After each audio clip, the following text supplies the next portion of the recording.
जय हिंद दोस्तों। रिसेंटली एक फिर से एक अपडेट निकल के आ रही है कि एक रिटायर्ड आर्मी मैन जो लश्कर तैयबा के लिए जो काम कर रहा था, जिसे रिसेंटली यहाँ पर दिल्ली पुलिस ने अरेस्ट कर लिया, खासकर दिल्ली से। कल की डेट में हमने आपसे ये कहा था कि एक इंडियन एम्बेसी स्पाई जो कि मॉस्को में बेस्ड था, उसे अरेस्ट कर लिया गया क्योंकि ये बेसिकली ये पाकिस्तान की आईएसआई से इसका लिंक देखा जा रहा था, जो कि एक हैंडलर था, पाकिस्तानी आईएसआई हैंडलर। तो अब एक नई चीजें निकल के आ रही कि ex army man, retired army man, आपको बता दें कि ये जो बेसिकली जो बंदा है, जिसका नाम कहा जा रहा है कि रियाज अहमद है, जो पिछले साल ही 31 जनवरी 2023 के दिन ये रिटायर्ड हुआ। इसके साथ में इसका एक दोस्त अल्ताफ नाम का जो पर्सन था, वो भी आर्मी से रिटायर्ड हुआ और दोनों को अरेस्ट किया गया है। और दोनों के साथ में और भी कुछ पर्सन थे जो इनके साथ में थे, उनको अरेस्ट किया गया है। बेसिकली पूरी कहानी है क्या, इसको समझते हैं।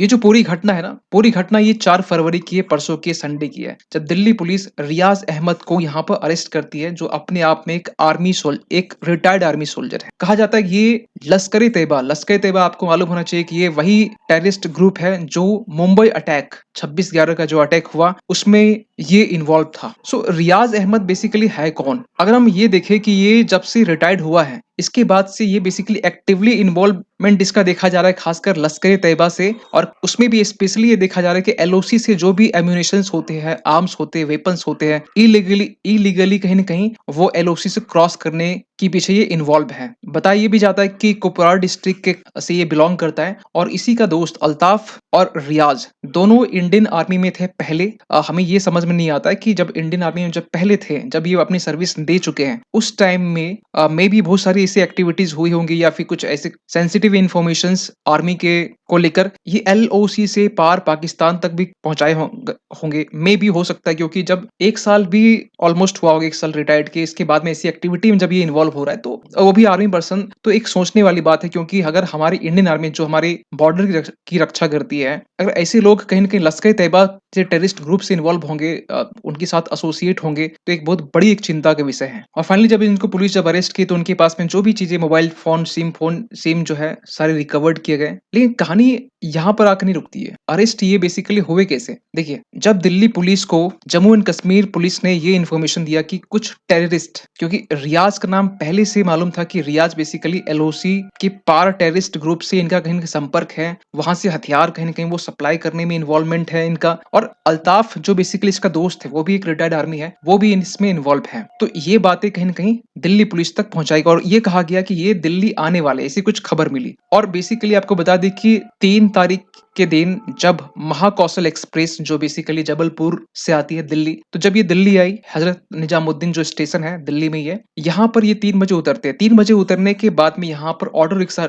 ये लोग करते हैं, और यहाँ से करने के बाद में ये लोग पहुंच जाते हैं नई दिल्ली रेलवे स्टेशन। और जब यहाँ पहुंचती है, तो दिल्ली पुलिस यहाँ पर इनका वेलकम कर रही होती है। और उसी बीच में रियाज भागने की कोशिश करता है गेट नंबर 1 रेलवे स्टेशन से। उसी बीच में रियाज को पकड़ लिया जाता है। सो पुलिस ने यहाँ पर क्या कहा है? पुलिस ने यहाँ पे ये कहा है कि जो अहमद है, जो बेसिकली एक्टिवली इन्वॉल्व था कॉन्स्पिरेसी में, टोटल इनके साथ 2 और इंडिविजुअल थे, जिनका नाम खुर्शीद अहमद और गुलाम सरवर बताया जा रहा है, जो दोनों कहने के एलओसी से वेपन्स और एमुनिशंस रिसीव करने में इन्वॉल्वमेंट इनका देखा जाता है। सो इन दोनों को भी यहाँ पर अरेस्ट कर लिया गया पहले ही। तो यहाँ पर इनके साथ में एक बोनस पॉइंट क्या मिला दिल्ली पुलिस को, कि इनके अरेस्ट होने के बाद जौहर अहमद भट्ट, इन्हें भी कहीं न कहीं अरेस्ट कर लिया गया, जिसके पास में राइफल, मैगजीन्स, राउंड, पिस्टल्स ये पाए गए हैं। क्योंकि माना ये जाता था कि ये जो अहमद भट्ट है, इनका भी इन्वॉल्वमेंट है, खासकर टेररिस्ट ग्रुप से, लश्कर तैयबा से, जो वेपन्स एम्युनिशंस कहीं न कहीं रिसीव करने में ये एक इंपॉर्टेंट रोल प्ले करता है। और ऐसा नहीं कि ये सबसे मतलब पहली बार घटना है, इसके पहले भी हमने देखा है कि रिसेंट 1 वीक हम पहले हम बात करें, तो यहाँ पर जम्मू एंड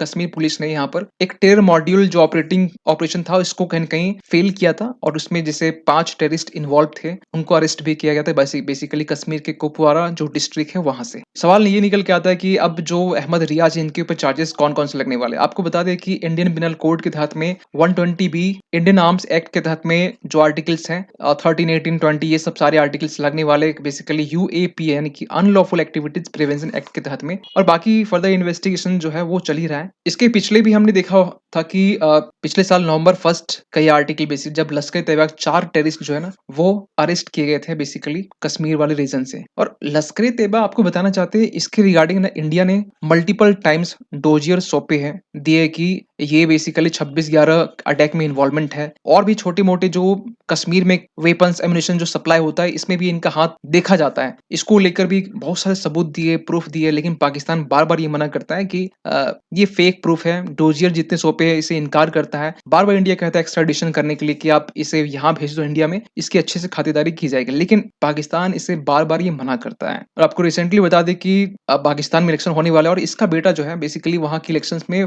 एक स्ट्रॉन्ग कंटेंडर के रूप में फाइट भी कर रहा है। तो ये हाल है कि फिलहाल पाकिस्तान का। तो आप बताइए इसमें रिसेंटली जिस तरीके की जो घटनाएँ निकल के आ रही है कि इंडियन आर्मी के स्टाफ, रिटायर्ड आर्मी मैन जैसे लोग इन्वॉल्वमेंट हो रहे हैं खासकर टेररिस्ट ग्रुप से, ये एक बहुत बड़ी एक चिंता के विषय है। तो इसमें आपका क्या मानना है? कमेंट कीजिएगा। मिलते हैं किसी अगली वीडियो में, तब तक के लिए थैंक यू सो मच।